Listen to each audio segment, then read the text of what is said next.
sound better. So Moses here with w.a.production. Now in a previous video we looked at some of the best free plugins of 2020. One of those was a synth called Helm by Matt Tytels. In this video we're going to be looking at his updated synth Vital, which builds on the success of Helm. Now this synth is free. You also have the option to pay some money and you can get extra wavetables and some more presets. And just to put this into context, this synth really does stand up to the likes of Serum and Massive. In fact, it pretty much feels like a copy of Serum. So you are getting incredible value for money here. I've made a little short beat to kind of preview what you can do with the synth and some of the sounds you can make.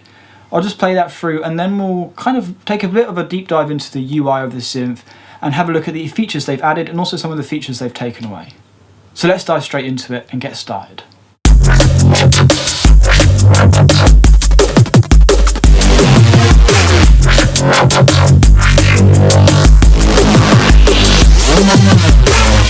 So that's just a quick preview of the capabilities of this synth. This is extremely powerful and you have loads of options. Like I said, it is the equivalent to Serum. Now we're going to quickly jump into the UI and we're just going to kind of go from left to right and see how the synth works. And then towards the end of the video, I'll break down some of the sounds I made and kind of the creation process that I went through to get the sounds and get them sounding like that from the synth. So this is what the synth looks like when you initialize the patch. You can see you have your oscillator section here, your macro knobs here, and some more modulation things. You then have your two filters here and here. You then have your envelope section, LFOs, your random section, and then some voicing stuff down here. You then have your effects in a different group, and you can see it is really laid out like Serum. You've got your chorus, compressor, delays, distortion, and you can move these around however you want. We'll explore the effects later on when we get into the more in-depth sound design. You can see here we then have the matrix, very similar to Serum's matrix. We then have our advanced section where you have some more options on the unisons and the wavetables and all of that lovely stuff. Coming back to the voice section where we would start most of the time, you can hear that it is just loads up as a very basic saw wave. Nothing special going on. I would also like to mention that I do have our own plugin, Dodge Pro running. This is just doing a bit of gentle sidechain compression. This is available on our website and it's also linked in the description for you to go and check out if you feel that you could use it in your own productions. So we have three oscillators. We have oscillator 1, oscillator 2 and oscillator 3. We then also have a noise oscillator. In each of the oscillators we have our transpose values here, which goes all the way down to 48 and above 48. You then have your oscillator level, the pan, and then the fine tuning here. Here is where you route the oscillator to which filter you want to. You can also route it going straight direct out, filters 1 and 2 or effects. So you can see there's a whole range of possibilities with the routing already. Now this synth is very powerful and kind of lends again from Serum in the way that you can route different oscillators to do FM modulation or ring modulation, and we'll get into that in a second. We then have our waveform here, so you can click 3D or 2D. You then have, if you click here, you have your waveform libraries. Now this is very similar, kind of, you just got your sine waves, harps, what have you. Just for now we're going to keep it in basic shapes, and also I quite like the kind of 3D view. Then using this slider value here you can move through the frame of the wavetable, so you can see we're moving from kind of square to triangle to saw, etc, etc. Then here you have your unison value, so you have the amount of voices that you want the synth to be playing. You then have the amount of detune that's going on. You then have your spectral morph. Now this is a really cool feature and it kind of allows you to manipulate the waveform and create interesting harmonic content from it. So I'm going to run you through the sounds and we're going to hear how each one affects just a very basic sine wave. So here we have nothing but just the sine wave. Then we have vocode.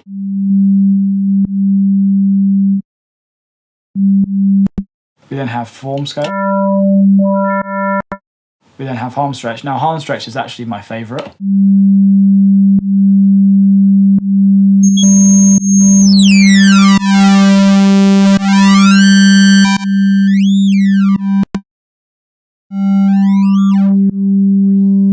We then have low pass.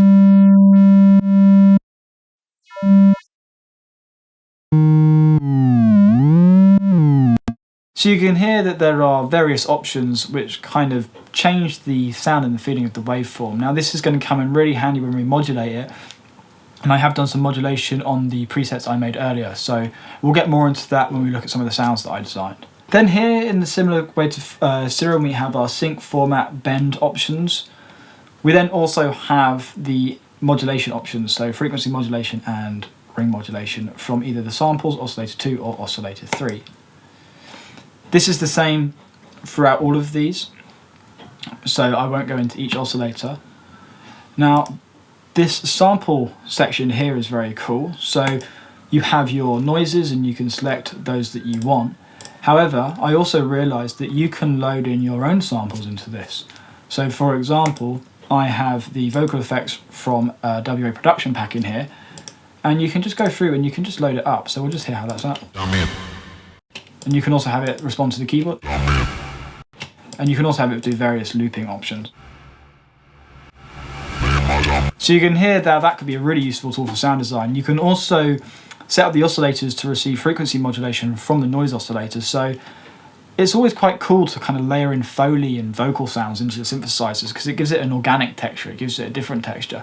Especially if you've taken your own voice. No one else has your voice, so that's a unique sound that you can already add into your sound design. Moving on from the voices sections, we'll move on to the filter section. Now, something I really like about this synth is you have two filters.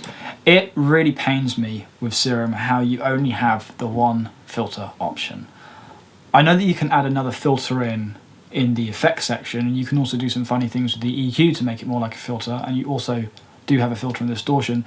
However, you have all of that here as well, and I just find that having the second filter is something I always really liked about Massive, is you could send stuff to each filter independently and get some really cool kind of filter sweeps going on, and something that I would really wish they would introduce to Serum. However, this has it, so, you know, why not just use this? So you have in filter 1, you've got your analog, which you can just switch between your 12 dB octave and your 24 dB octave. You then have a notch.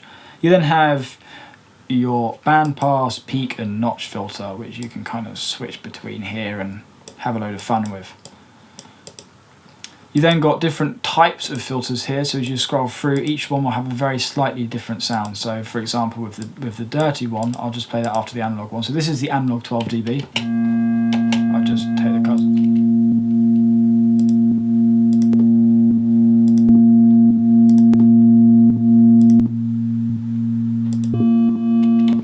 So you can hear a kind of few different options. You also have comb filters and phasers. However, I'm not gonna click onto those because it does seem to crash Ableton. I don't know if it will be the same with Logic, but that's just something to bear in mind when you're using this synth. Make sure to save the presets as you're going to save your project, because when you switch to the comb filters, it might crash. You then have your spread option here, which is just how much the filter spreads.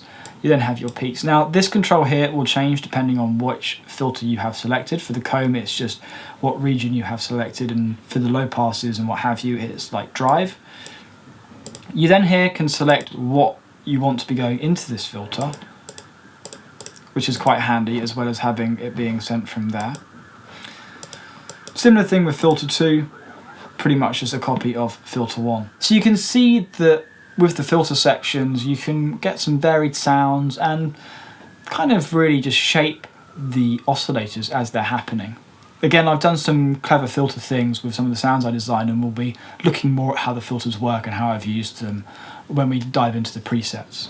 Moving over here, you have the envelope section. Now, as you assign the envelopes, once you run out of envelopes, it will simply just add more envelopes on, and it's a similar thing with the LFOs.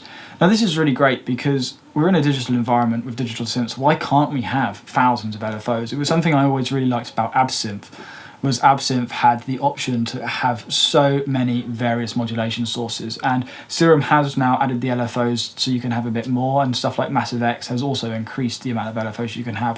And it's just a really nice touch, because especially when you're in a creative flow, sometimes it's quite fun to add the various LFOs, and the more LFOs you have, the more shape and sculpture you can bring to your sound. So the envelopes are pretty simple. You just have your standard delay, attack, hold, decay, sustain and release.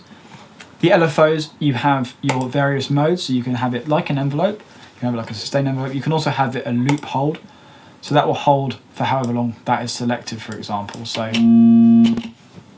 it's a pretty handy feature to have. You then have the frequency rate here, and you have your various kind of seconds, tempos, and key tracks down here.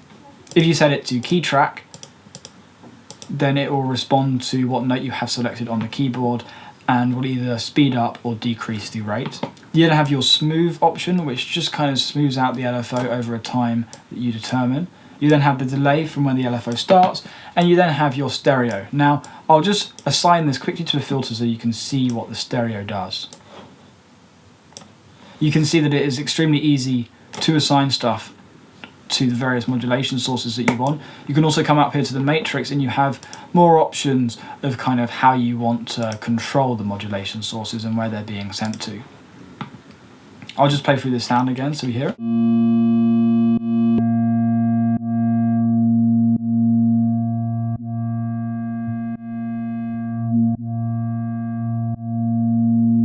So you can hear that as we move the stereo knob, we kind of get a slightly varied LFO on either side of the speaker, which is like the coolest touch, and it's so small but it can really add some nice space and width to your sounds. So again, each LFO is just the same. You also have kind of a bank of selections of various kind of LFO shapes that you can choose from. You have your step options over here.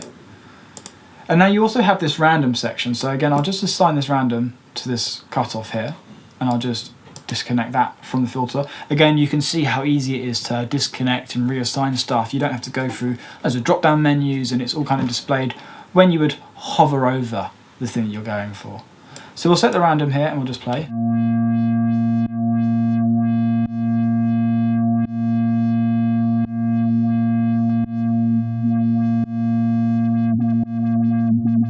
So this is just kind of like a random LFO, which is great again for kind of surprise frequency modulation on sources, and just kind of gives you a bit of a random feeling to your modulation and takes you away from that kind of sequenced step feel that you sometimes get with the LFOs. You then have your note, velocity, lift, octave notes, all those kind of things which you can assign to various places on the synth.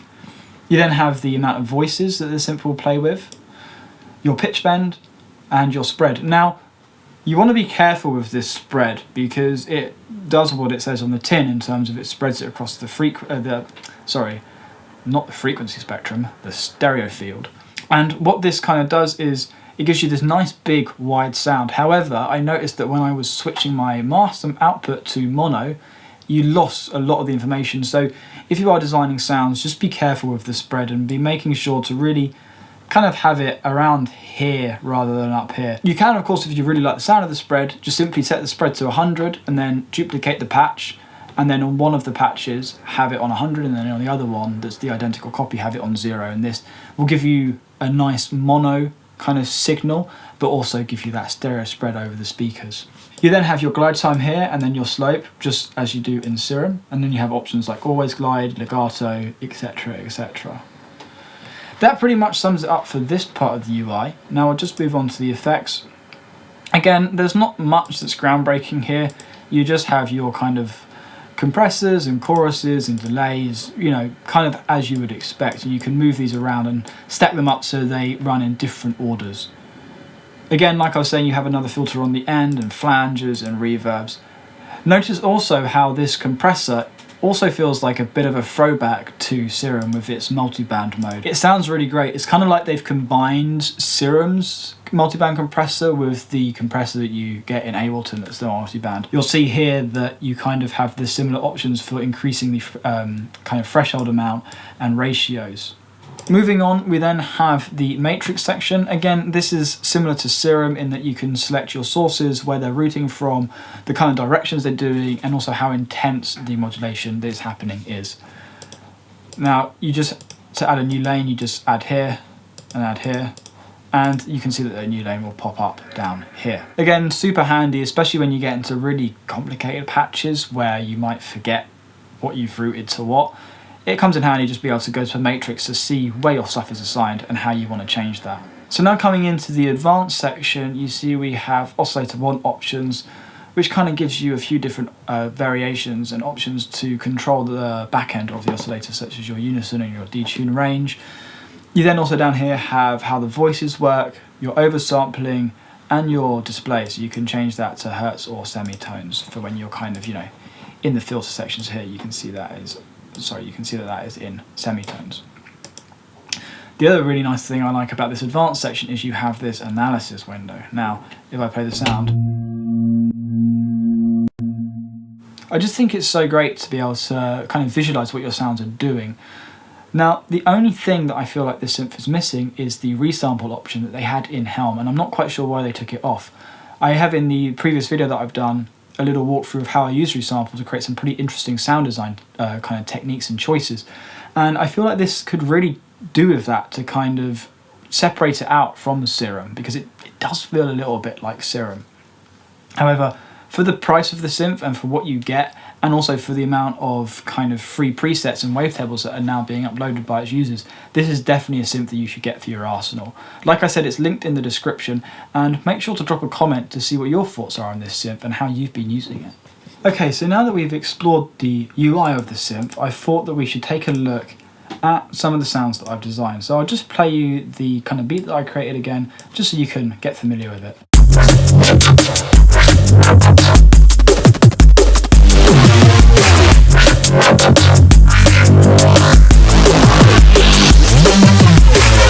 So just a kind of bog standard drum and bass thing that I made, and we'll take a look at the main patch first because that's kind of got the most intricate processing and modulation going on it. So I'll just solo up the instrument. And again, you know, I had the Dodge Pro running with some basic sidechaining, and we've got a Ableton Saturator providing a little bit of colour, then a limiter and some EQ just doing a little bit of control. The rest of the sounds that you heard all are being generated and being made inside this synth. With this, I just had Oscillator 1 be a basic saw wave, and I'll just remove all of this so you can hear what's happening as we add it all in. So this is just what it sounds like. So you can see pretty kind of unimaginative. I then had the Vital's own sine going in here. And again, this isn't doing much, but it's being modulated by Oscillator 3, and when we turn that on, we'll hear how that is variating it. You can see you get that like super metallic raspy sound with it, and it's super cool that you can frequency modulate, and I'm really happy to see that more synths are adopting this method, even if they are just a wavetable synth. And now you can see here you have various different waveforms that you can choose from. I use something from Glorglunk, which is freaking epic. And that kind of, I felt, kind of bring the sound that I wanted it to. You can obviously get more of these wavetables for if you pay for the synth, and if you pay for the highest package you get access to a whole load, and I'm pretty sure we're going to start seeing people designing their own waveforms and uploading them for us to use. So then I have it just going into the comb filter, which is very simply just having a little bit of modulation just for LFO1. We then have filter 2. And again, it's really nice having all of these LFOs to do all this modulation with. You know, if I only had two LFOs, I probably would have already run out by now. But you can see that the patch is pretty simple, with a few LFO movements kind of happening, the main one being LFO4. But a lot of the weight from this sound is actually coming from the effects. So let's take a quick look at what I've done with those. So we've got a chorus. And I love the chorus on this synth, it just makes it sound super wide and nice. And just while we're talking about stereo width, I'll show you what I mean. You can hear it really widens it across the speakers, however, when it folds down to mono, it doesn't sound great, so I've kept that quite low. We then have a reverb. And then into the multiband compressor. Kind of compressing and slamming down the reverb. I haven't used any delay on this, and I have used a bit of an EQ. Now the EQ I actually went in and automated by hand, so you'll see it kind of moving around by itself, and I'll just bring up the automation lane for that.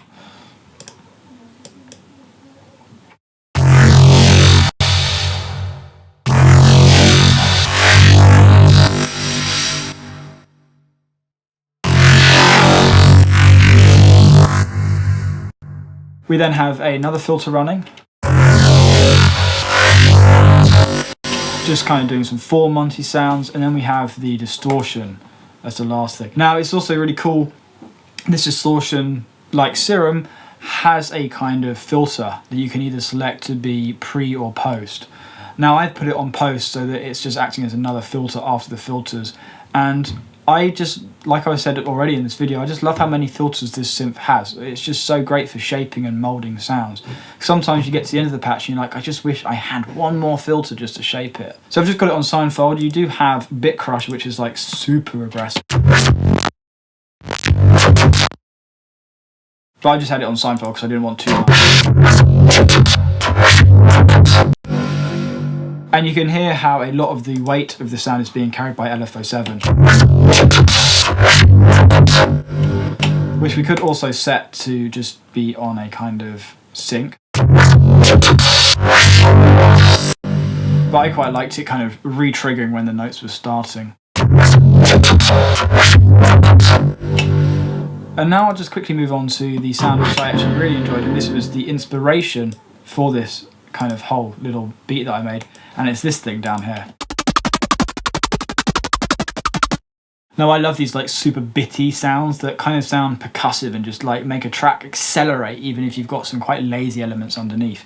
If you listen to the drums and the main bass in this, they're not super kind of energetic and they span over quite a long time, so this kind of helps pick up the pace a little bit. Now I have Ableton's Overdrive running, which is just helping a bit with the mix and also bringing up the top end in the EQ8, as well as probably too much limiting, but who cares.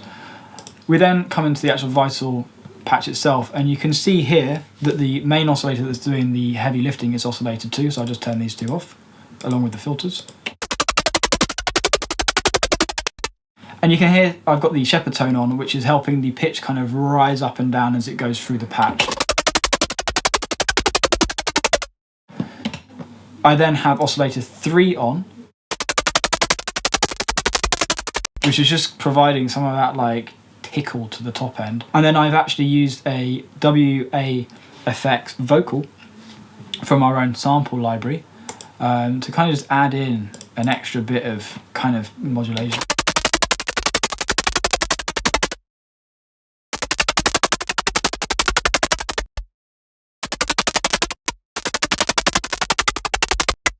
Just kind of makes it sound weird. And then we've got the 4-man and the kind of low pass filter just doing their thing, not doing much. We then come over to the effects section, and again, I've gone quite heavy with the multiband and the reverb and the distortion units here. But this is a synth that kind of inspired me to make the sound just because of that kind of sampler effect that you have loaded. It also just, you know, with the shepherd tones, I wouldn't have normally made a sound that sounds like that so quickly as well, whereas this kind of gave you that instant jump into inspiration, and that's what I love with all these synths that kind of just inspire you to make something that you might not have made before. And just lastly, the last sound that I think is worth kind of showing you about is just this kind of weird thing here. And again, this is kind of just using the main oscillator here and using this harmonic stretch function. So I'll just play it without the harmonic stretch.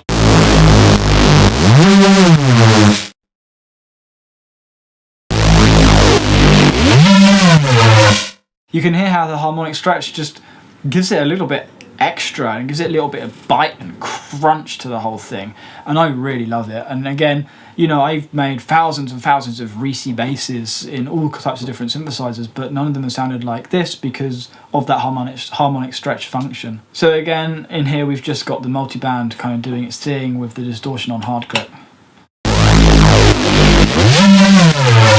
And quite a bit of a spread. Again, I love the spread for just making it nice and wide. You could also modulate that spread like I just did to kind of give you some opening and closing of the stereo width. Now that pretty much sums it up for this short look into Vital. I hope you've taken something away from this video, and by all means please go and download it. I mean, it is free, but obviously feel free to contribute some money to this amazing plugin because it will help with the development of future plugins. Make sure to subscribe to the channel to get more videos like this, and hit the little bell to be notified when we upload some more content. Until the next video, take it easy.